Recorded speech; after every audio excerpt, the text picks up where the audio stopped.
మహిమ కలుగును గాక. హల్లెలూయా. దేవుడిచ్చిన మా కృపను బట్టి, ప్రేమను బట్టి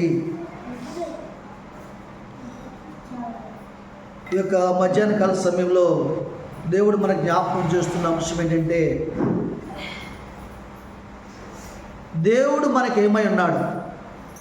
దేవుడు మనకేమై ఉన్నాడు తెలీదా మీకు? దేవుడు మనకి దేవుడై ఉన్నాడు. దేవుడు ఏమై ఉన్నాడు? దేవుడై ఉన్నాడు. అందరికీ వారి వారి విశ్వాసం చెప్పిన, వారి వారి నమ్మకం చెప్పిన, వారి వారి భక్తి చెప్పిన, వారి వారి దేవుళ్ళు ఉన్నారు. అయితే మనకి ఒకే ఒక దేవుడు ఉన్నాడు. ఆయనే సర్వాధికారి అయిన ప్రభు, సర్వసృష్టికర్త అయిన ప్రభు, సర్వాంతర్యామైన ప్రభు. ఆయన మనకు ఆశ్రయమై ఉన్నాడు, తండ్రి అయి ఉన్నాడు, ప్రేమ అయి ఉన్నాడు, పోషకుడై ఉన్నాడు. ఏమండి? మరణం నుంచి తప్పించు అద్వితీయుడైన దేవుడు ఉన్నాడు. లోక పాపం మోసుకుని పోవు దేవుని గొర్రె పిల్ల ఉన్నాడు. శాశ్వతుడైన దేవుడు ఉన్నాడు. ఆమేన్. కనుక ఈరోజు మనం ఏం జ్ఞాపకం చేసుకుందామంటే, ఆశ్రయమైనటువంటి దేవుడు. దేవునికి మహిమ కలుగును గాక. ఆశ్రయమైనటువంటి దేవుడు. దేవుడు మొట్టమొదటిగా మనకి ఏమైనటువంటి విషయాన్ని కనుక మనం ఆలోచన చేసినట్లయితే, దేవుని విడిచి, దేవుని సమయాన్ని విడిచి, దేవుని సన్నిధిని విడిచి మరెక్కడికి వెళ్ళాం. ఆమేన్. ఆమేన్. మన లోకంలో కూడా కొన్ని విషయాలు మనం గుర్తించాలి. ప్రతి స్త్రీ కూడా, వివాహం చేసుకున్న ప్రతి స్త్రీ కూడా, నా భర్త నాకేమై ఉన్నాడు అన్న సంగతిని ఆలోచించాలి. నా భర్త, ప్రతి విశ్వాసి దేవుడు నాకేమై ఉన్నాడన్న సంగతిని గురించి ఆలోచన చేసి అవగాహన చేసుకుని అందులో నడుచుకోవాలి. అలాగే ప్రతి స్త్రీ కూడా, వివాహమైన ప్రతి స్త్రీ కూడా, నా భర్త నాకేమై ఉన్నాడు అన్న సంగతిని గురించి ఆలోచన చేయాలి. అలాగే పిల్లలైనటువంటి వారు తల్లిదండ్రుల గురించి, నా తండ్రి ఏమై ఉన్నాడు నాకు, నా తల్లి ఏమైంది, ఈ సంగతుల గురించి వారు క్షుణ్ణంగా తెలుసుకోవాలి. తెలుసుకున్నట్లయితే మరెన్నడూ కూడా వారి మధ్య ఎడబాటు రానే రాదు. ఆమె చెప్పాలి మీరు. మరెన్నడూ ఎడబాటు రాదండి. మొట్టమొదటిగా దేవునితో మనం సంబంధం కలిగి ఉండాలి. దేవునితో ఏకమై ఉండాలి. దేవునితో కలిసి ఉండాలి. దేవునితోటే మన సత్సంబంధాలు కలిగి ఉండాలి. దేవునితో ఎప్పుడైతే నువ్వు కలిసి ఉన్నావో, నీ కుటుంబము కలిసి ఉంటుంది. నీ వ్యక్తిగత జీవితం, నీ దాంపత్య జీవితం ఐక్యతగా ఉంటుంది. నీ అన్నదమ్ములు నీకు ప్రేమించేవారై ఉంటారు. వారిని కష్టకాలం వచ్చినప్పుడు ఆదుకునేవారిగా దేవుడు వారి మనసులని మార్చి నీ వైపు తిప్పుతాడు. ఇది చాలా ప్రాముఖ్యమైన విషయం. దేవుడు మనకేమై ఉన్నాడో అన్న సంగతిని గురించి ఆలోచన చేయకే దేవుడిని విడిచిపెట్టి వేరే పనికి వెళ్ళడం, దేవుని సమయంలో వేరొక బంధువుల కార్యక్రమానికి వెళ్ళడం, వేరొక పరిస్థితులు మనం అనుభవించడం చేస్తాం. ఎందుకంటే ఈ రుచి మనకు తెలియదు కనుక. మన ఇంటిలో ఆరోగ్యకరమైన పదార్థములు మనం తయారు చేసుకోగలము. ఆరోగ్యకరమైన పదార్థములు మనం భుజించగలము. మన ఇంట్లో ఉన్నదే ఆరోగ్యకరమైన ఆలోచన ఉన్నట్లయితే ఇక ఏ స్త్రీ కానీ, ఏ భర్త కానీ, ఏ పిల్లలు కానీ బయట ఆహారాన్ని ముట్టనే ముట్టరు. దేవునికి మహిమ. ఆ సంగతుల గురించి ఆలోచన చేయాలి. మన ఇంటిలో ఎంత శుభ్రంగా మనం వంట చేసుకుంటున్నాం, ఎంత బాగా దాన్ని తయారు చేసుకుంటున్నాం, ఎన్ని జాగ్రత్తలు తీసుకుంటున్నాం. బయట ఫుడ్లు అన్ని జాగ్రత్తలు తీసుకుని వాళ్ళు చేస్తారా? చేయరు. వారు అనేక రకాలుగా వారి పనుల వ్యాపారంలో, వారి వ్యాపారము పద్ధతిలో వారు స్పీడ్గా చేసి వాళ్ళకి వేడివేడిగా అందించాలని తపనతోటి, ఆ వ్యాపార రీచ్తోటి, ఆ వ్యాపార ఆలోచనతో వారు మనలా చేయలేరు. అవునా కదా? చెప్పండి. వారు మనలాగా చేయలేరు. అలాగే దేవుడు మనకేమై ఉన్నాడు. దేవుడు మనకేమై ఉన్నాడంటే ఈ దినము ఆశ్రయమై ఉన్నాడు. ఏమై ఉన్నాడమ్మా? ఈ భూలోకంలో ఆశ్రయములు అనేకమైన ఉన్నవి. మొట్టమొదటిగా ఒక స్త్రీకి ఒక భర్త ఆశ్రయమై ఉన్నాడు. ఉన్నాడా లేదా? అలాగే ఒక స్త్రీ కూడా ఆ భర్తకి ఆశ్రయమై ఉంది. ఈ సంగతులు ఆలోచన చేయాలి. వీరిరువురు కలిసి వారి కడుపును పుట్టిన బిడ్డలకి తల్లిదండ్రులు కూడా ఆశ్రయమై ఉన్నారు. ఈ మూడు విషయాలు మనం మాట్లాడుకుందాం. దేవుడు మనకు ఆశ్రయమై ఉన్నాడు. ఒక భర్త ఆ స్త్రీకి ఆశ్రయమై ఉన్నాడు. ఆ భార్య కూడా అతనికి ఆశ్రయమైనది. వీరిరువురు కలిసి వారి బిడ్డలకి ఆశ్రయమై ఉన్నారు. ఆమేన్ చెప్దాం. ఆమేన్. కనుక దేవుని గురించి 3 విషయాలు మనం మాట్లాడుకుంటున్నాం. దేవుడు మనకు ఆశ్రయమై ఉన్నాడు మొట్టమొదటిగా ఈ భూలోకంలో. రెండోది, స్త్రీకి భర్త ఆశ్రయమై ఉన్నాడు. స్త్రీ కూడా భర్తకి ఆశ్రయమై ఉంది. వీరిరువురు కలిసి వారి బిడ్డలకి ఆశ్రయమై ఉన్నారు. ఈ ఆశ్రయం గురించే మాట్లాడుకుంటున్నాం. 3 ఆశ్రయములు మనకు కనబడుతున్నాయి. మొదటిది దేవుని ఆశ్రయం అనే ఇల్లు. రెండోది ఆయన ఏర్పరచుకున్న కుటుంబం అనేటువంటి ఆశ్రయం అనే ఇల్లు, భార్యాభర్తలు. మూడోది బిడ్డలు కలిసి సంతాన సాఫల్యంతో మరి అభివృద్ధి చెంది నీ భోజనపు బల్ల చుట్టూ నీ పిల్లలు ఒలివ మొక్కల వలె ఉంటారు అని దేవుడు వాగ్దానం చేసినటువంటి వాగ్దానాన్ని మన జీవితంలో ఒక ఆశ్రయపురం అనే ఇంటిగా మనం దేవుని చూపించాలి. ఆమేన్. చూడండి, దేవుడు మనకి ఆశ్రయమై ఉన్నాడు. ఏమండి, దేవుడు అనే ఆశ్రయము. చూడండి, మనం ఇల్లు కట్టుకుంటాం, అది మనం ఉన్నంతకాలం మనతో ఉంటుంది. మనం వెళ్ళిపోతే ఆశ్రయాన్ని విడిచిపెట్టి వెళ్ళిపోవాలి. అలాగే భర్త కూడా భార్యని ఎంతో ప్రేమతో ఇష్టపడి అనేక వేల మంది మధ్య ప్రమాణములు చేసి దేవుని సాక్షార్థమై పరిశుద్ధ దేవతలు చూస్తున్న వివాహం చేసుకుంటాడు. కానీ దేవుడు కొన్నాళ్ళ తర్వాత కొన్ని సంవత్సరాల వ్యవధి వారికి ఇచ్చి ఆయురారోగ్యాలు ఇచ్చి సుఖ సంతోషాలు ఇచ్చి మరి ఆయన పిలుచుకున్నప్పుడు సేవకుడైన మామూలు వ్యక్తిగా వెళ్ళిపోక తప్పదు. అక్కడతో ఆ భర్తని ఆశ్రయం ముగింపు జరుగుతుందా అమ్మా? జరుగుతుంది. అలాగే భార్య కూడా ఆశ్రయంగా ఉంటుంది. ఎందుకంటే ఆ దేవుడు ఇచ్చినటువంటి ఆ కుటుంబాన్ని బాగు చేసి ఆ భర్తకి మరి ప్రతి యోగక్షేమాలు చూసి ఆదరణగా ఉంచి ప్రేమించి లోబడి పరిచర్య చేసి. నేను ఒక విషయాన్ని చెప్తే ఇంకెప్పుడు కూడా భర్త మీద మీరు కోప్పడరు చెప్తున్నారు. ఇంకెప్పుడు కూడా భర్త మీద మీరు కోప్పడరు. అలాగే భార్యను కూడా భర్త తక్కువగా చూడరు. నేను చెప్తున్నాను వినండి. ఈ 3 విషయాలు మనం ఇది మాట్లాడుకుందాం. దేవుడు మనకు ఆశ్రయమైనాడు అనగా, దేవుడు అనగా ఒక చోట ఉండే వ్యక్తి కాదు, ఒక మనుషుడు కాదు, ఇంతలో కనబడి అంతలో మాయమైపోయే ఆవిరి వంటి లోక సంబంధమైన ఈవులు, మహా గొప్ప గొప్ప కార్యములు వంటి వాడు కాదేనా. సర్వశక్తుడైన దేవుడు. నేను సర్వశక్తి గల దేవుడును, నాకు రావాల్సిన మహిమను ఎవరికి చంద్రము అంటాడు ఆయన. కాబట్టి దేవుడే మనకు ఆశ్రయం ఉంటే ఈ సర్వ లోకంలో ఉన్న సర్వ సమృద్ధి మందా కదా? మందే. ఎందుకంటే నేను ఏమన్నాడు, సకల ఆశీర్వాదాలు నా చేతిలో ఉన్నాయి, మనదే. కానీ దాన్ని నువ్వు సొంతం చేసుకున్న హక్కు నువ్వు కలిగి ఉండాలి. ఆ హక్కు ఏంటంటే దేవుడు నాకు ఆశ్రయమై ఉన్నాడు. ఆయన తప్ప ఎవరిని కూడా ఆశ్రయము ఈ లోకంలో ఉండరు, లేరు కూడా. ఒకవేళ ఉన్నా కొన్నాళ్ళ తర్వాత ఆశ్రయాలన్నీ కోల్పోతుంటాయి. నిర్మించుకున్న గృహము కానీ, కట్టుకున్న భర్త కానీ, చేసుకున్న భార్య కానీ, బిడ్డలే ఆశ్రయం అనుకుని అల్లారు ముద్దు కప్పించిన బిడ్డలు కానీ వీరందరికీ దూరం ఒక తప్పదు. ఎందుకంటే నరులారా రెండని పిలిచినప్పుడు ఆయన రాజ్యాన్ని సిద్ధపరిచిన రాజ్యాన్ని స్వతంత్రించుకోవడానికి మనం వెళ్ళినప్పుడు తప్పక ఇవన్నీ మానవ జీవితంలో విశ్వాస జీవితం జరుగుతాయి. ఆమేన్. కనుక దేవుడు మనకు ఆశ్రయమైన సంగతిని మీరు గుర్తించినట్లయితే ఆరాధన సమయంలో ఆ ఆశ్రయంలో చేరుకుంటారు మీరు. ఆమేన్. దేవుడు ఉండే స్థలంలోనికి ఆశ్రయంలోనికి ఎవరైతే వస్తారో వారి సకల బాధలు తొలగించబడతాయి. ఆమేన్. చూడండి, దానికి ఒక సత్యము చెప్తున్నాను నేను. ఒక స్త్రీ 12 సంవత్సరాలు రక్తస్రావం గల స్త్రీ ఉంది. ఆమె డబ్బే ఆశ్రయం అనుకుంది, చాలా ధనవంతురాలు. బంధువుల ఆశ్రయం అనుకుందా లేదా?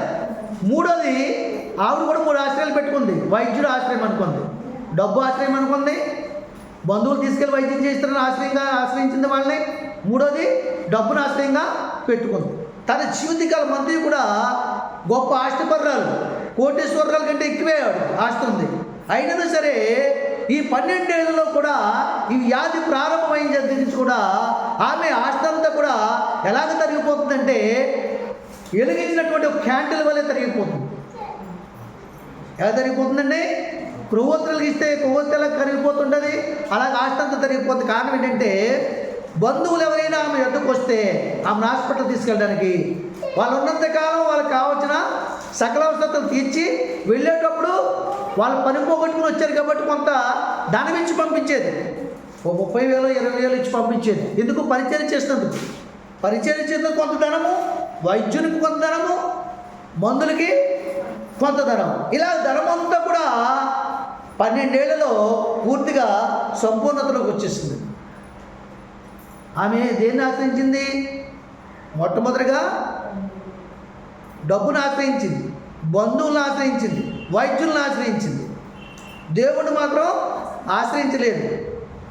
ఇవన్నీ డబ్బు అంతా తరిగిపోయేటప్పుడు, డబ్బు లేకపోయేటప్పటికి బంధువులు పిలిచిందంట.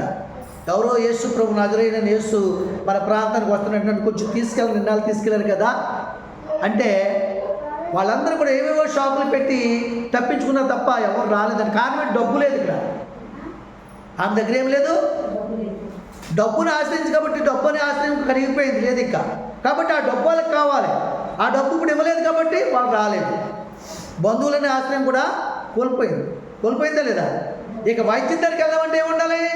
ధనం ఉండాలి. మళ్ళీ ధనం లేదు కాబట్టి వైద్యం దగ్గర కూడా వెళ్ళలేదు. అప్పుడు పరమ వైద్యుని యొక్క వార్త ఆమెకి వినపడ్డప్పుడు దేవుడే నాకు ఆశ్రయం, బ్రతికిస్తే ఆయన దగ్గర బ్రతుకుతాను, చనిపోతే త్రోవ మధ్యలోనే చనిపోతాను, ఇక అంతకు మించి నాకు ఆధారం మరొకటి లేదని దేవుణ్ణి ఆశ్రయంగా చేసుకుని వెళ్ళిందా లేదా?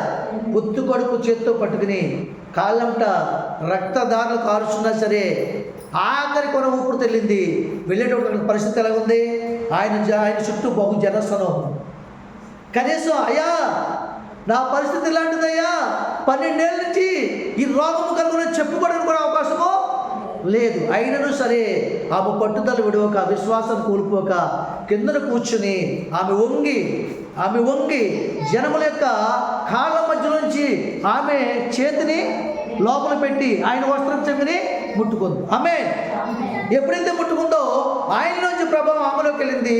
ఆమెలో ఉన్న బలహీనత ఆయనలోకి ప్రవేశించింది. దేవుని కార్యం జరిగింది. వెంటనే ఆమె స్వస్థత పొందుకుంది. దేవునికి మహిమ కలుగుగా. నువ్వు ఎక్కడికి వెళ్ళినా సరే సంపూర్ణ నెమ్మది పొందుకోలేవు. లోకంలో దేవుని సందుకు వచ్చే నీ స్వస్థత కలుగుతుంది, నీ హృదయానికి ఆదరణ కలుగుతుంది, నీ సమస్యకు పరిష్కారం ఇక్కడే. కాబట్టి దేవుడే మన ఆశ్రయం. ఆమెకి ఏముంది? ధనం ఉంది, బంధువులు ఉన్నారు, అవునా, మంచి వైద్యులు ఉన్నారు. కానీ అవన్నీ పోయాయి. ఆఖరికి దేవుడే ఆశ్రయం అయ్యాడు. ఆమె చెప్పలు కూడా దేవుడు మహిమపడతాం. ఇంటి గొప్ప ఆశ్రయము గుర్తించక మీరు ఆదివారం పనికి వెళ్ళిపోవడం పని ఆశ్రయం అనుకుని, శుక్రవారం వేరు పనులు పెట్టుకోవడం, బంధువుల ఫంక్షన్కి వెళ్ళిపోవడం. నిజంగా ఈ గుర్తింపు ఉన్నట్లయితే మనం ఎక్కడికి వెళ్తామా? దేవుడే నాకు ఆశ్రయము, దేవుడే నా ఆకలి తీర్చువాడు, దేవుడే నా అప్పులు తీర్చువాడు, దేవుడే నా అపకీర్తిని చేసే ఖ్యాతిని ఇచ్చేవాడు, నేను పడిపోయిన చోట లేవనెత్తి ఘనపరిచేవాడు దేవుడే. మనుషులు ఏం చేస్తారు? పడిపోతే తొక్కుకుంటూ వెళ్ళిపోతారు, ఇంకా పాతాళంలో తొక్కేయలేదు. అవునగా చెప్పండి. మనుషులు ఏం చేస్తారో, అప్పులు ఉన్నాయి అనుకోండి, మనకి సమస్య ఉందనుకోండి, ఆడు ఘోరమైన వ్యాధి కలిగి ఉన్నాడు, ఆడితో మాట్లాడుకుని అంటుకుంటుంది అని ఒక్కడేళ్ళు 100 మందికి చెప్తారు. చెప్పరా? 100 మంది 1000 మందికి చెప్తారు, 1000 మంది 1,00,000 మంది చెప్తారు. ఆఖరికి మనిషిగా చూడనటువంటి పరిస్థితులు తీసుకొస్తారు. మన పొరుగు వారే మనిషిగా చూడరు. వాడి పేరెత్తే ఆడు తీరని రోగం కలిగిన వాడు బహు ఘోరమైన వ్యాధి కలిగిన వాడు కంటు వ్యాధి ఉంది, వాడి సమీపంలోకి వెళ్తే ఆ వ్యాధి మనకు వచ్చేస్తుంది, మనకు కూడా బ్రతుకు వచ్చేస్తుందని రకరకాలుగా మనుషులు కృంగదీసేస్తారండి. కృంగదీయరా? దేవుడే మనకు ఆశ్రయం. ఇది ఎప్పుడు కూడా మైండ్లో పెట్టుకోండి. నేను ఆ మాటని మనసులో పెట్టుకున్నాను కాబట్టి ఈరోజు మీ ముందున ఈ రీతిగా దేవుణ్ణి ప్రేమించి, ఆయన ఆరాధన ప్రేమించి, ఆయన సన్నిధానం నిలబడి ఈ మాటను ప్రకటించగలుగుతున్నాం. ఇక అర్థమవుతుందండి. మనుషులు ప్రేమ అంటే ఏంటో, దేవుడు ప్రేమ స్వరూపం ఎలాగుంటుందో రేపటి దిన ఆదివారం మాట్లాడుతుంది మీతో కొన్ని నిమిషాలు. ఈరోజు ఒకటే, దేవుడే మనకి ఆశ్రయం కదా. నువ్వు సోమవారం శుక్రవారం వచ్చిందంటే, ఆదివారం వచ్చిందంటే నాకు ఆశ్రయపురం ఒకటి ఉంది, అక్కడికి నేను వెళ్ళాలి, వెళ్ళి నా ప్రాణాలను చెత్త తీర్చుకోవాలి, నా అనారోగ్యాన్ని బాగు చేసుకోవాలి, నా సమస్యను పరిశీలించుకోవాలి. నా దగ్గర డబ్బు ఎప్పుడూ ఉండదు, కానీ ధనవంతుల్లో కనబడుతుంది అందరికి. మీకు అబద్ధం కాదు, నిజం చెప్తున్నాను. నా దగ్గర డబ్బు లేదు, నేను ప్రార్థన చేస్తాను. డిసెంబర్ నెలలో నాకు జీతం పడింది, పాస్టల్ జీతం నెలకి 5,000 చెప్పిన. ఎంత పడింది తెలుసా? 60,000 పడింది. చెప్పలు దేవుని భయపరచండి. నేను ఎప్పుడు చూసాను తెలుసా? మొన్న అశుద్ధ వాళ్ళకి ఎప్పుడో పాత బాగా ఉండిపోతాడు, వచ్చి ఇబ్బంది పెడుతుంటే ఏమైనా ఉన్నాయేమో బ్యాంకులో చూద్దామని వెళ్ళి చూస్తే 60,000 ఉంది, 61,000 ఉంది. దేవునికి మహిమ. 38,000 రూపాయలు బాకీ 17,000 కట్టమన్నారు, 21,000 తగ్గించారు. ఎంత గొప్ప సంగతి! దేవుడు ఎలా కొట్టేస్తున్నారు తెలుసా మీకు? మనం వెళ్ళి కట్టాలంటే 38,000 కట్టాలి, 10 రూపాయలు తగ్గించడం. కానీ 60% కంపెనీ తగ్గించి నాకు ఫోన్ చేశారు, మీరు 17,068 రూపీస్ కట్టండి చాలు, మీ లోన్ క్లియర్ అయిపోతుంది. చూసారా దేవుడు? వెంటనే ఆ డబ్బు తీసుకొచ్చి కబోర్డు చేయించడానికి 35,000 రూపాయలు, 40,000 రూపాయలు పక్కన పెట్టి 20,000 పట్టుకెళ్ళి పాస్టర్ గారు నేను 17,000 68 రూపాయలు క్లియర్ చేసి 3,000 ఎట్టి కాల్కి స్కానింగ్ చేయించుకుని వచ్చేసి ఆ డబ్బులు పెట్టి ఈ కబోర్డ్ చేయించాను. చప్పలు కూడా దేవుడు.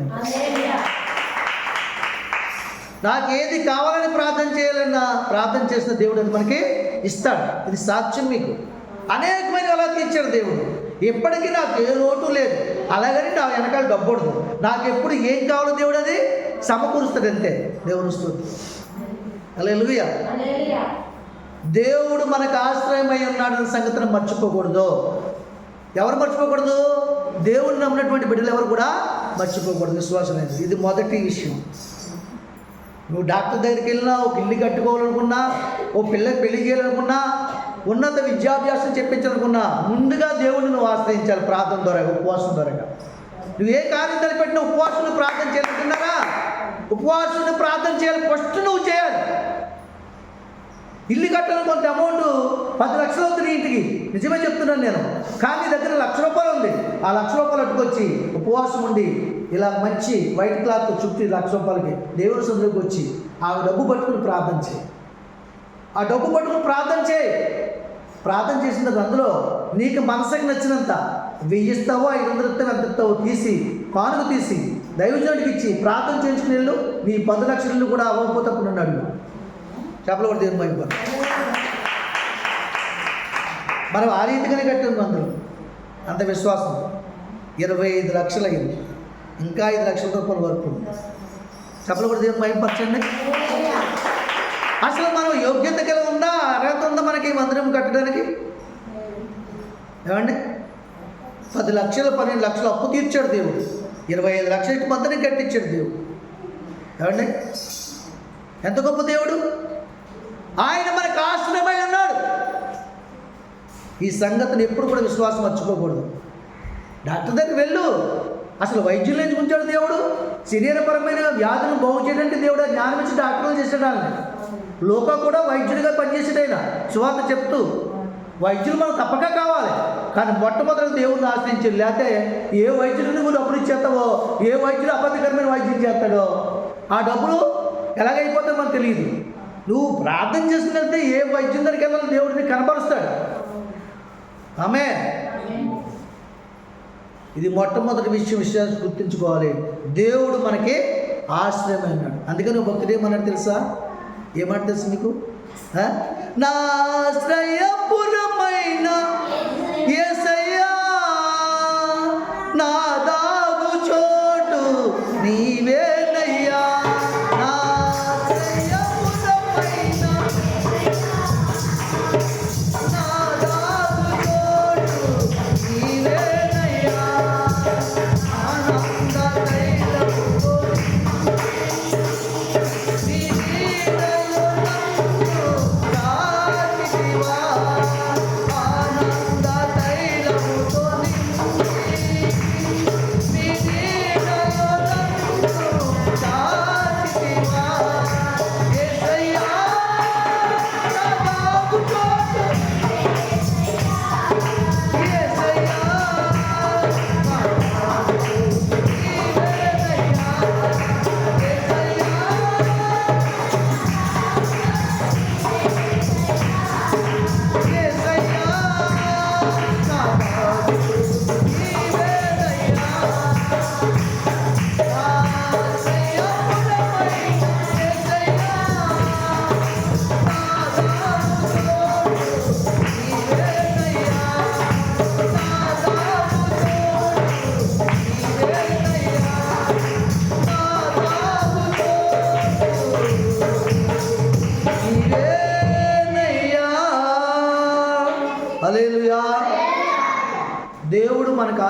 ఉన్నాడని మొదటి సంగతిలో మనం తెలుసుకున్నాం.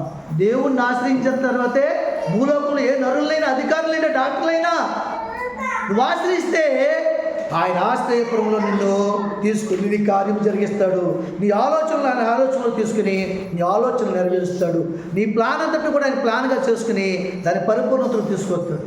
ఆమేన్. రెండోది ఏంటంటే భర్త భార్యకి ఆశ్రయమై ఉన్నాడు. ఎప్పుడైతే వివాహం చేసుకుని, చాలా జాగ్రత్తగా వినండి మాటలు, మీరు తర్వాత మా మనవడితో ఆడుకుందరు కానీ చాలా జాగ్రత్తగా వినండి. ఎందుకంటే భర్త ఏమై ఉన్నాడు? భార్యకి ఆశ్రయమై ఉన్నాడు. మీకు అర్థమవుతుందండి? ఎందుకు చెప్పమంటారా? 20 ఏళ్ళు తల్లిదండ్రుల దగ్గర బాధ ఏంటో తెలియకుండా పెరిగి విద్యాభ్యాసం చేసుకుని ఏమండి ఒక భర్త చెంతకు వచ్చి దేవుడి చిత్త ప్రకారంగా జతపరచబడి ఇద్దరు కూడా ఏకమై దేవుడిచ్చిన వాగ్దానాన్ని వాళ్ళు నెరవేరుస్తున్నారు. ఏమన్నాడు దేవుడు? ఏమన్నాడు చెప్పండి? వివాహం అయిన తర్వాత పురుషుడు తన భార్యని ప్రేమించి హత్తుకుంటాడు, తల్లిదండ్రులకి దూరమై జీవిస్తున్న ఉందా లేదా? ఈ లోకంలో చూడండి, క్రైస్తవులైన వారు, పాస్టర్లైన వారు, బిషప్లైన వారు, వారి పిల్లలు వాళ్ళు విడిచి వెళ్ళి భార్య భర్త ఇద్దరు కలిసి స్వేచ్ఛగా జీవిస్తుంటే, ఆనందంగా జీవిస్తుంటే, వాళ్ళు ఎక్కడైతే బాగుంటుందో వాళ్ళకి అక్కడ జీవిస్తుంటే వాళ్ళు చూసి ఏడుస్తారండి. ఏడుస్తారు. అంటే ఏం తెలియదు వాళ్ళకి? ఆ స్త్రీకి ఆ పురుషుడు భర్త అయినాడు, అతనే ఆశ్రయమై ఉన్నాడు. సకల ఆశ్రయాన్ని, అంగముల ఆశ్రయాన్ని, తల్లిదండ్రుల ఆశ్రయాన్ని, ఆత్మ ఆశ్రయాన్ని, బంధువుల ఆశ్రయాన్ని విడిచిపెట్టి ఒక ఆశ్రయమైన భర్త పురంలోకి వచ్చింది. ఆమె భర్త అనే పురంలోకి వచ్చింది. ఆమె అతనితో ఆనందించడం న్యాయమా కదా? న్యాయమా చెప్పండి. అతను ఆమెతో ఆనందించడం న్యాయమా కదా? వారిద్దరూ ఏకమై సంతోషించడం న్యాయమా కదా? న్యాయమైనప్పుడు నా కొడుకు నన్ను వదిలేసి వెళ్ళిపోయాడు, నా కూతురు నన్ను వదిలేసి వెళ్ళిపోయిందని ఏడవడం అది తప్ప కదా? తప్ప కదా? తప్పే, చాలా తప్పది. వాళ్ళు సంతోషంగా ఉండాలని కోరుకోవాలి, వాళ్ళ కోసం ప్రార్థన చేయాలి. ఆమేన్. మొట్టమొదట్లో వెళ్ళిపోయినంటే కొంత బాధ ఉంటుంది, కొంత పెంచిన కూడా కొంచెం ఇబ్బంది ఉంటుంది. కానీ వాక్యం జరిగిన వారికి బాధ ఉండదు. నేను చెప్తున్నాను, ఇప్పుడు నాకు విజయ విషయంలో ఏ బాధ లేదు, వాళ్ళు ఎక్కడున్నా సంతోషంగా ఉంటారు. దేవుడిని బయటపరచాలి. అదే ఆలోచనతో ఉన్నాం కాబట్టి దేవుడు మరలా ఏం చేసేది? ఆనందాన్ని మరలా మన జీవితంలోకి ప్రవేశపెట్టాడు. చెప్పలు కూడా దేవుడిని బయటపరచాడు. కాబట్టి ఈ వాక్యం పెరిగిన వారు ఏం చేస్తారు? భారత కాలం పెంచాను, బెడ్డీలో పెంచాను, ఎత్తుకుని వెళ్ళిపోయింది, సంకన వేసుకుని వెళ్ళిపోయింది. చాలా తప్పుడు మాటలయ్యి. అర్థమవుతుందండి? తప్పుడు మాటలే కదా. వాక్యం ఎరుగుంటే ఆ మాటలు మాట్లాడరు. వారు ఎప్పుడు సంతోషంగా ఉండాలి, వాళ్ళు ఆనందంగా ఉండాలి, వాళ్ళ పిల్ల పాపలతో తులతూగుతూ చక్కగా ఆశీర్వాదానికి వారసులై ఉండాలి. ఎందుకంటే నేను దేవుని కుమారుని ఉన్నాను, దేవుని విశ్వాసం ఉన్నాను, దేవుని సేవకుడై ఉన్నాను. నా బిడ్డలు కూడా అభివృద్ధి చెందాలనే ఆలోచనతో సంతోషంగా ఆనందంగా వాళ్ళతో మాట్లాడుతూ వాళ్ళతో ఏం చేయాలి? మనం సంభాషణ ఎప్పటికప్పుడు జరుపుతుండాలి. వాళ్ళ బాగోగులు కోరుకోవాలి, వాళ్ళ కొరకు ప్రార్థన చేయాలి, వారి బిడ్డల కొరకు ప్రార్థన చేయాలి. వారు ఆనందించినప్పుడు మనం ఆనందించాలి, వాళ్ళు దుఃఖించినప్పుడు మనం బాధపడాలి. దేవునికి మహిమ. చూసారా? 20 సంవత్సరాలు 25 సంవత్సరాలు పెంచిన తల్లిదండ్రులు విడిచిపెట్టి మరి భర్త దగ్గరకు వచ్చి మరి నిజంగా జీవితకాలం అంతా ఇంక అతను చెప్పిన మాటలు గీత దాటదు. అవునగా చెప్పండి. భార్య ఏం చేస్తుంది? అతను చెప్పిన మాటకి దాటదు, అతని ఇష్టంనే నెరవేరుస్తుంది, అతను చెప్పిందల్లా వింటుంది. ఇద్దరు ఏకమై ఒక మాట ప్రకారం జీవిస్తారు. దానికి అది కారణం ఏంటంటే నాకు ఇతడు ఆశ్రమై ఉన్నాడు, యజమానుడై ఉన్నాడు, దేవుడిచ్చిన ఆధిక్య పురుషుడు అన్న సంగతిని గుర్తించాలి. స్త్రీ గుర్తించినప్పుడు భర్తకు లోబడి ఉంటుంది, భర్తతో సమాధానం కలిగి ఉంటుంది, వారిరువురు ప్రేమకు సూచనగా ఉంటారు. దేవునికి మహిమ. ఈ సంగతులు చాలా గుర్తెరగాలి. నువ్వు ఇష్టపడి పెళ్లి చేసుకో, లేకపోతే అరేంజ్ మ్యారేజ్ చేసుకో, ఏదైనా చేసుకో, కానీ భర్తకు లోబడి ఉండాలి, భర్తను ప్రేమించాలి, భార్యను కూడా భర్త ప్రేమించాలి. అర్థమవుతుందండి? భార్యను ఎక్కువ ప్రేమించిన అనుకోండి, భర్త కుమారుడు భార్యను ఎక్కువ ప్రేమించిన కోడల్ని అత్తగా చూపించారు. వస్తుంది రాదా? వస్తుందండి. నేను ఇప్పుడు ఆవిడ ఎక్కువైపోయింది, నేను తక్కువైపోయాను, ఇన్నాళ్ళు పెంచిందంతా అయిపోయింది. అవన్నీ కయ్యాలు వచ్చే మాటలయ్యి, నీ సంబంధాన్ని వేరు చేసే మాటలయ్యి, నీ బాంధవ్యాన్ని విడదీసేసే మాట్లాడు. అలాంటివి దయచేసి ఎవరు మాట్లాడకండి. అర్థమవుతుందా? అలాంటివి ఎప్పుడు కూడా మనం మాట్లాడకూడదు. అవును, ఎక్కువేనండి. ఇప్పుడు ఒక విషయం చెప్తాను, సాక్ష్యం చెప్తున్నానండి. నేను కుమార్తెని కొడుకుని దేవుడు నాకు ఇచ్చాడు. నా కాలు ఇరిగిపోయింది. ఇప్పటికి 5 నెలల 21 రోజు అయింది వాళ్ళకి. నేను బాత్రూమ్కి వెళ్ళినప్పుడు కానీ, స్నానం చేయలేని స్థితిలో కానీ ఎవరు చేశారు సేవ? ఎవరు చేశారు? పాస్టర్ గారు చేశారు. అవునా? ఆమె అయితే చిన్నప్పటి నుంచి కూడా నా పక్షంగానే ఉంది. తల్లిదండ్రులు చనిపోయిన దగ్గర నుంచి కూడా నా చేతులు పెరిగారాళ్ళు ఎలాగా ఉండాలో నేర్పించి వివాహం చేసుకోవడం జరిగింది. ఏదేమైనా దేవుడిచ్చిన దాంపత్యం కాబట్టి మీకు తెలీదు. నేను స్నానం చేయలేకపోయేవాడిని, బాత్రూంలోకి వెళ్ళలేకపోయేవాడిని, ఇలా భుజం మీద చేసి నిలవండి, నన్ను ఇలా పట్టుకుని తీసుకుని బాత్రూమ్ కూడా నేను వెళ్ళలేని పరిస్థితి అండి. అక్కడే పట్టుకుని నిలబడి స్నానం చేయించి అన్నీ చేసి ఎంతో పరిచయం చేసింది. ఎందుకు చేసింది? ఇందాక చెప్పాను మీకు, భార్య కూడా భర్తే కాదు ఆశ్రమయ్యుట, భార్య కూడా ఆశ్రమయ్యింది భర్తకని చెప్పారు లేదా? అసలు భార్య లేకపోతే భర్త బతుకు సున్నా చెప్పాలండి. భర్త లేకపోతే భార్య జీవించగలదు, కానీ భార్య లేకపోతే భర్త జీవించలేడు. ఒక పూట అన్నం వండుకుని తినలేడు, బట్టలు ఉతుక్కోలేడు, అంతకుముందంతా ఇస్త్రీ బట్టలు వేసి కాలు వేసి తిరుగుతాడు. అవునే కదండి? అస్సలు జీరో. తండ్రి లేకపోతే తల్లి ఎక్కడో అక్కడ పాసి పని చేసుకుని, వడ్ల పని చేసుకునో బిడ్డలను పెంచుతుంది, పోషిస్తుంది, తండ్రికి తగిన తనయులుగా తీర్చిదిద్దుతుంది. ఆ నాన్న పేరు ఎక్కడ కూడా పోగొట్టకూడదని తన రక్తాన్ని సపటగా మార్చుకుని ప్రేమను చూపించి బిడ్డల్ని పోషించి ఈ సమాజంలో నా యజమాడు యొక్క బిడ్డల వీళ్ళని ఒక పేరు ప్రఖ్యాతులు నిలబెడతారు. బిడ్డలు చప్పలు కూడా దేవుడు భయపరచు. తన సుఖాన్ని మర్చిపోతుంది, తన అందాన్ని మర్చిపోతుంది, తను కట్టుకునే బట్టలు విడిచిపెడుతుంది, చిక్కుపోయిన బట్టలు వేసుకుని బిడ్డలకి మంచి బట్టలు కుట్టిస్తుంది. నేను చెప్తాను, భార్యలో ఉన్న ప్రేమ భర్తలో ఉండనే ఉండదు. చెప్పాలంటే నాకు బాగా తెలుసు. భర్తలో ఉండదు కాబట్టే కొంతమంది దరిద్రులు భార్యని విడిచిపెట్టి వేరొకరితో సాంగత్యాలు కలిగి ఉంటాం, వేరొకరితో తిరగడం, ఈవిడ ఉండగానే వేరొకరితో కొలకడం. ఇదేంటిది? ప్రేమ ఉండాలా చేస్తాడా? భర్త మీద భార్యకి ఎక్కువ ప్రేమ ఉంటుంది, భార్యకే ఎక్కువ హక్కు కూడా. ఈ భూలోకంలో ఎవరికి హక్కు లేదు. మీకు అర్థమవుతుందా? తండ్రి ఆస్తి మీద కొడుకు ఎలా హక్కుతత్వం ఉంటుందో భార్యకి భర్త మీద హక్కు ఉంది. జీవితకాలం మధ్య హక్కు ఉంది. అది ఎవరు విడదీసేది కాదు, అది దేవుడిచ్చిన హక్కు, మనిషి ఇచ్చింది కాదు. ఈ హక్కులన్నీ, ఈ పద్ధతులు, ఈ యొక్క త్యాగాలు, ఈ పరిణామాలన్నీ కూడా గుర్తులో తీసుకుని తెచ్చుకోవాలి. మీరు భర్తతో జీవించేటప్పుడు తక్కువ చేసేప్పుడు మాట్లాడుకోండి. భర్త మీకు అర్థమవుతుందండి? కొంతమంది ఉంటారు ఆ పరిస్థితి వాళ్ళే తెచ్చుకుంటారు. అయినా సరే నువ్వు ఓర్చుకున్నప్పుడు మారు మనసు కలిగిన స్త్రీ మార్పు లేని భర్తను దేవుని సన్నిధికి నడిపిస్తుందని వాక్యం ఉందా లేదా? వాక్యం ఉంది కదా. అప్పుడు నీ వాక్యం నెరవేరుతుంది, నీ భర్తను నువ్వు మార్చుకోగలవు. భర్త ఏమైనాడో ఆశ్రయం అన్నాడు, భార్య కూడా భర్తకే ఆశ్రయం. తల్లిని వచ్చి ఏమని చేస్తున్నాము? తల్లిని వచ్చి ఏమనండి? భార్య చేసే పని తల్లి చేయి. అవసరమైతే అన్నీ కూడా కడిగి పాప భార్య సిగ్గు విడిచి వాసన వస్తున్నా, దుర్వాసన వస్తున్నా సరే నా భర్తకు నేను చేయకపోతే ఎవరు చేస్తారు? ఈ ఆపద కాలంలో ఆదుకోకపోతే, శ్రమలో ఆదుకోకపోతే ఎవరు చేస్తారని కృతజ్ఞతతో చేస్తుందండి. చేస్తుందా చేయదా? నా కూతురు వచ్చి చేయమని చేస్తుందా? నాకు ఆ టైంలో 1 రోజు 2 రోజులు ఉంటుంది, ఏదో 2 ఆమ్లెట్లు వేసి వెళ్తుంది, వెళ్ళిపోతుంది. అవునగా చెప్తాను. విజయ ఆలోచనలు చేయమంట ఆ పిల్ల చేయగలదా?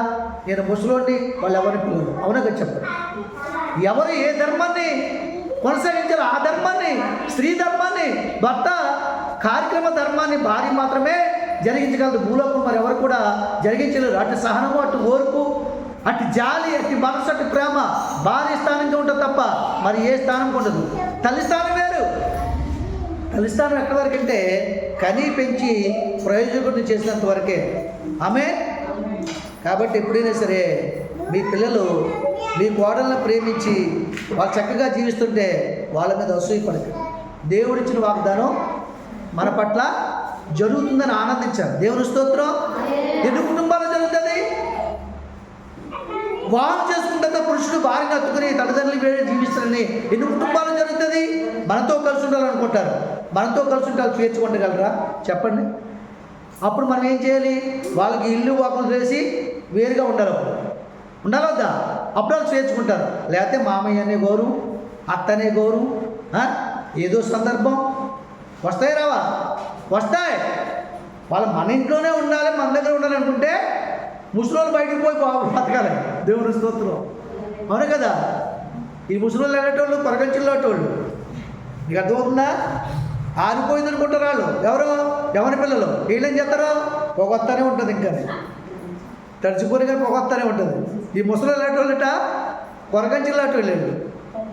కాబట్టి ఎక్కడో దగ్గర రేకొడతారు, ఎక్కడో దగ్గర పొగరప్పిస్తారు. చక్కగా వారానికి రోజు రావాలి, అందరూ కలుసుకోవాలి, ఆనందంలో కలుసుకోవాలి, కోడలకు నువ్వు వండి తీసుకురావాలి, కోడలో నువ్వు పట్టుకుని వెళ్ళి ఆనందించాలి. దేవునికి మహిమ కలుగును గాక. హల్లెలూయా. ఇది నా భర్త నాకు ఆశ్రయం ఉన్నాడని సకల బంధువులను, తల్లిదండ్రుల ప్రేమను, అన్నదమ్ముల ప్రేమను విడిచిపెట్టి ఆ భార్య భర్త దగ్గరికి వస్తుంది. అప్పుడు ఆ భర్త ఆ భార్యని తన ప్రాణం కంటే ఎక్కువ ప్రేమించబోతుంది. దేవుని స్తోత్రం. ఈ విషయంలో మా విజయ విషయంలో, దివ్య విషయంలో చాలా సంతోషిస్తాను. ఎందుకంటే భార్యని చక్కగా వాడు ప్రేమిస్తాడు, గౌరవిస్తాడు. అలాగే విజయని కూడా చాలా ప్రేమిస్తాడు దివ్య. వాళ్ళ విషయంలో నేను చాలా ఆనందిస్తాను. ఎందుకు చెప్తుంది తెలుసా? దైవజనుడు సతీష్ కుమార్ గారు తెలుసా మీకు? హైదరాబాద్లో కల్వరి టెంపుల్. సతీష్ కుమార్ తెలుసా? ఆయన నిన్న వాక్యం చెప్తుంటే విన్నారు.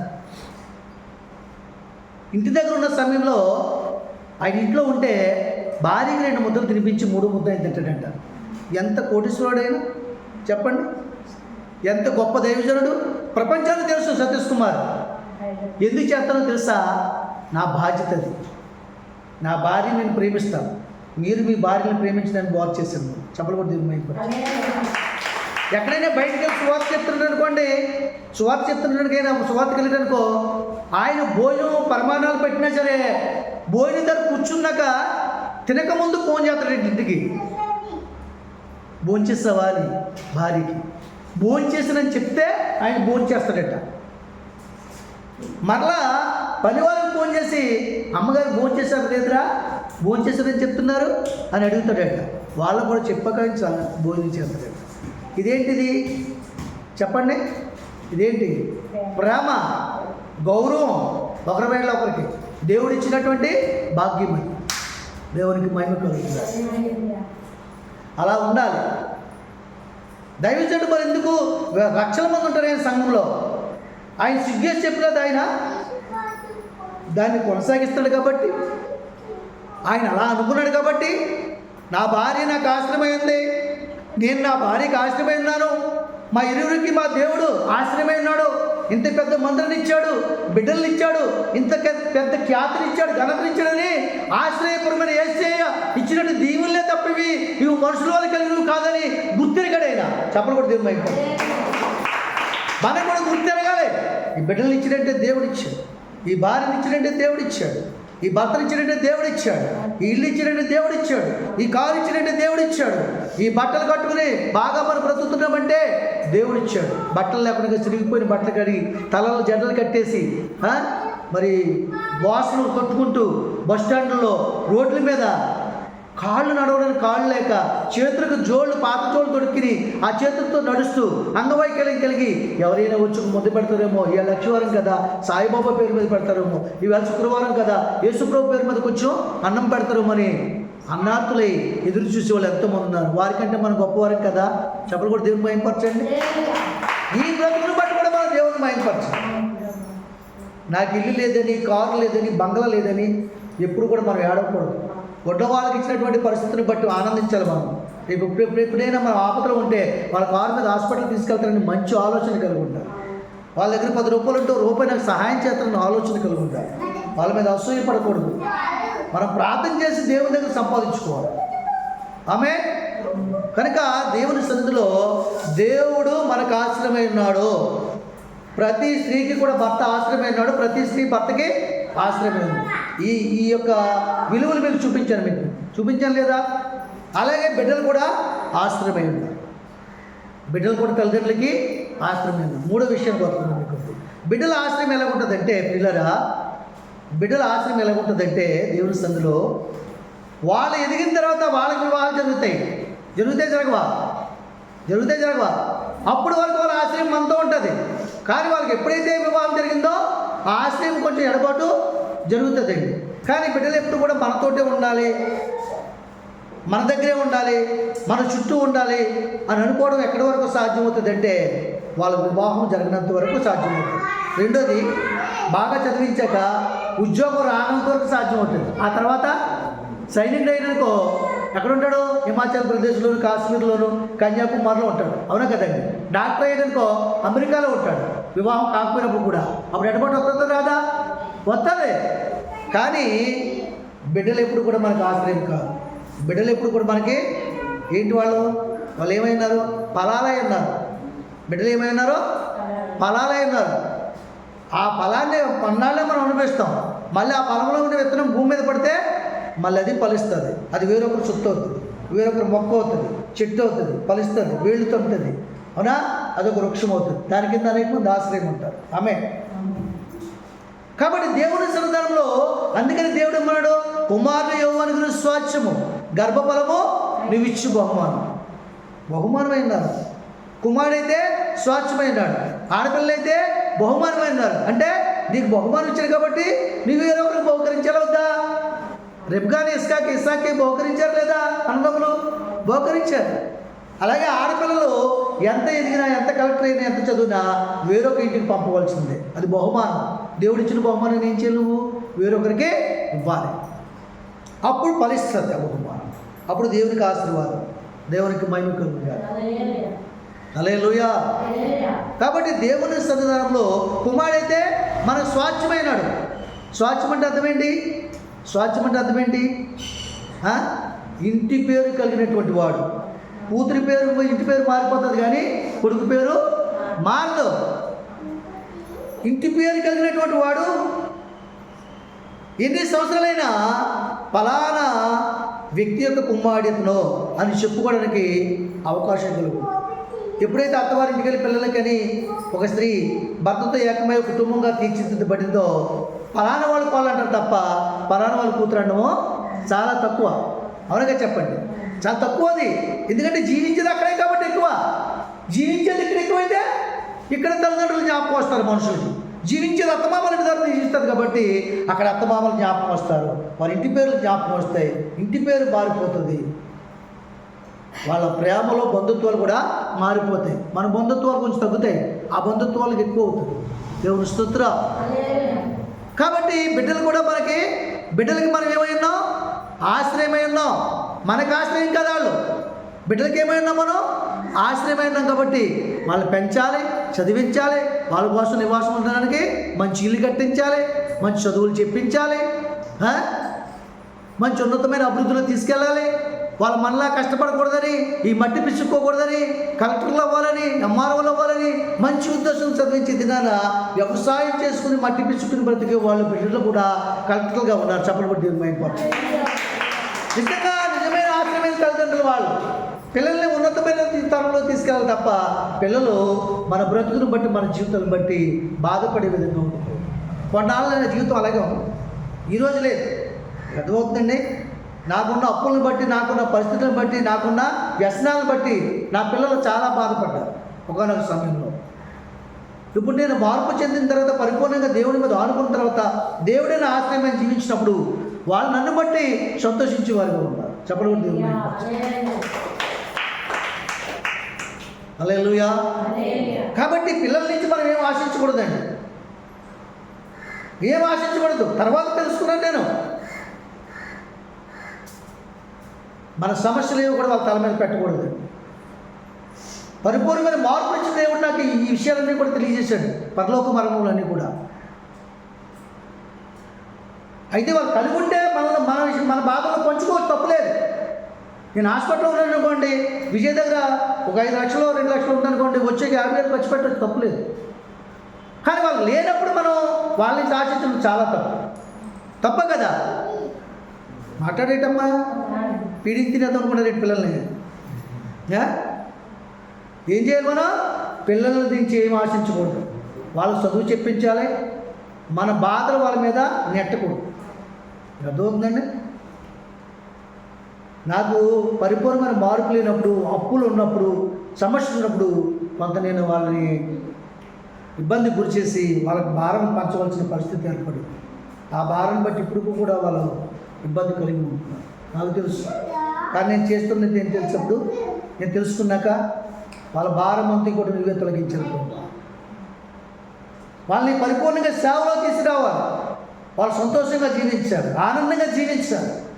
అతను ఏది చేస్తే మేలు, శాశ్వతమైన మేలుందో నువ్వు వాళ్ళకి కనబరచవుతున్న ప్రభు అని మీ భార్య భర్తను రోజుకు మారు ప్రార్థన చేస్తాను. సాయంత్రం 8 నుంచి 9 లోపు, తెల్లవారుజాము 4 నుంచి 5 లోపు, 3 నుంచి 4 లోపు, మధ్యరాత్రి ప్రార్థన చేస్తున్నప్పుడు అనుదినం వారి కొరకు ప్రార్థన చేస్తున్నాం. అలాగే మీ అందరి కొరకు ప్రార్థన చేస్తున్నాం. మీరు అభివృద్ధి చెందితేనే కదా నాకు ఆశీర్వాదం కదా. మీరు అభివృద్ధి చెందకపోతే నాకేం పెట్టగలరు మీరు? కాబట్టి మన పిల్లలు కూడా అభివృద్ధి చెందాలి. అప్పుడు వాళ్ళ దగ్గర ఉంటే మనం పెట్టక మాంతరా. కానీ వాళ్ళ మీద ఆధారపడకూడదు, వాళ్ళని ఆశ్రయించకూడదు. దేవుని నమ్మని పిల్లలకు మాత్రం చెప్తున్నాను నేను ఈ మాటలు. దేవుని నమ్మని కుటుంబాలకు మాత్రమే ఈ మాటలు దేవుడు తెలియజేస్తున్నారు. వాళ్ళు మనకి ఏదో పెట్టలేదని, కువైట్ నుంచి వచ్చాడు నాకేదో గిఫ్ట్ తేలేదని, అదవుతుందా? ఆ గిఫ్ట్ డబ్బులు ఉంటే వాళ్ళకి ఏదో అవసరంతో పనిచేస్తుందని ఆలోచించారు. ఇంకా మనకేం కావాలి? వాచీలు కావాలా, ఉంగరాలు కావాలా? చెప్పండి. చైన్లు కావాలి మెళ్ళలోకి. రేపు పిలిచేటప్పుడు దేవుడు చైన్ ఎక్కడికి వెళ్తుంది? వాళ్ళకంటే చిన్న జీవితం మీ అందరికీ, చిన్న జీవితాలు. మాకు అన్నీ అయిపోయినాయి కదా, ఇంకా మాకు బంగారం మీద మోచేందుకు?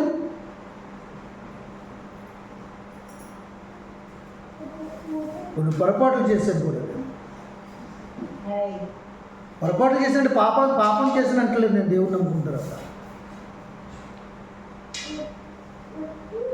చెప్తాను. అది తిరిగి నేను వాళ్ళ ఆనందాన్ని తిరిగి మళ్ళీ వాళ్ళకి ఇచ్చిన రోజు నేను సాక్షి చెప్తాను. దేవునికి మహిమ. కాబట్టి ఎందుకు ఈ మాటలు చెప్తున్నానంటే, తెలియని స్థితిలో నేను ఎలాగైతే నా బిడ్డలకు కొంచెం భారంగా ఉన్నానో అట్టి భారములు మీరు కలిగి ఉండకూడదని, ఆ భారాలు వారి మీద వేయకూడదని, మనమే వాళ్ళకి ఆశ్రమై ఉన్నామని వాక్యం ఏం చెప్తుంది? గతంలో చెప్పాను నేను. తల్లిదండ్రుల బిడ్డల కొరక, బిడ్డల తల్లిదండ్రుల కొరక వాక్యం చెప్పాను గతంలో మీకు. తల్లిదండ్రులే బిడ్డల కొరకు, బిడ్డల తల్లిదండ్రుల కొరకు కాదు. వాళ్ళెవరి కోసం? వాళ్ళ దేవుని కోసం పనిచేయాలి, దేవుని మీద ఆధారపడాలి. వాళ్ళ కొట్టుపోయే పిల్లల కోసం వాళ్ళ ఆశ్రమై ఉండాలి. ఇప్పుడు విజయ్, దివ్య నా కుటుంబాన్ని చూపిస్తాను. వీళ్ళు ఎవరికి ఆశ్రమై ఉన్నారు? విశ్వకు ఆశ్రమై ఉన్నారు. ఇంకో పిల్లలు పుట్టిననుకో వచ్చే సంవత్సరానికి ఆ అమ్మాయికి అబ్బాయి కూడా ఆశ్రమం ఉన్నారు. నేనైతే 3 పిల్లలు వాళ్ళకి దేవుడు ఇవ్వాలని ఆలోచన చేస్తున్నాను. ఒకరితో ఇద్దరితో వంశం అభివృద్ధి అవుతుంది. ఒక ఆడపిల్ల 2 మగపిల్లలు ఉంటే ఆ వంశం అభివృద్ధి అవుతుంది. అనేక శాఖోపశాఖలుగా దేవుడి స్థితిలో దేవుడు అభివృద్ధి చేస్తాడు. ఎందుకంటే 2 3 దేవుడు కోరుకున్న సంఖ్య అది. అవును కదమ్మా? 2 3 ఏకీభవించి నా నామమును ప్రార్థన చేస్తారో అక్కడ నేను ఉంటానన్నాడు. మనకు 3 బిడ్డలుంటే వారి జీవితాల్లో దేవుడు ఉంటాడు. తప్పుడు కూడా దేవుడు. మనకి 2 బిడ్డలుంటే వారి జీవితాల్లో దేవుడు ఉంటాడు. మరి నా బిడ్డలిద్దరి జీవితాల్లో దేవుడు లేడా? విజయ జీవితంలో దేవుడు ఉన్నాడు.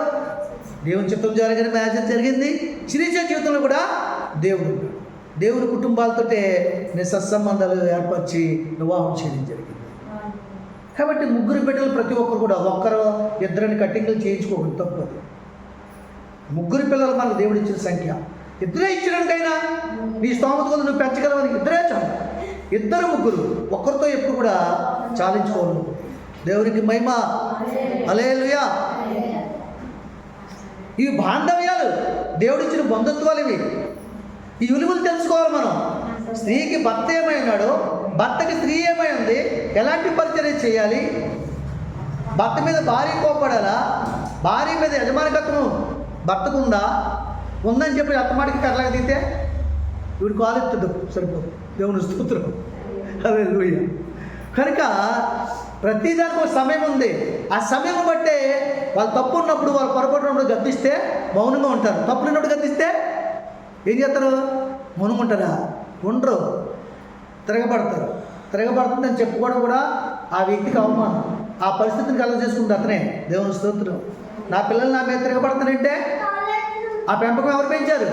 నీ చేతిలో లేదా? చిన్నప్పుడు నువ్వు మలచలేవా? కర్రామ చేతిలో తిరగొట్టలేదా? కర్ర సన్నము, ఆవిడేమొచ్చి చాలా బలమైంది. తిరగొట్టగలదా? తిరగొట్టగలదు. వంచగలదు, ఎలాగా వంచగలదు.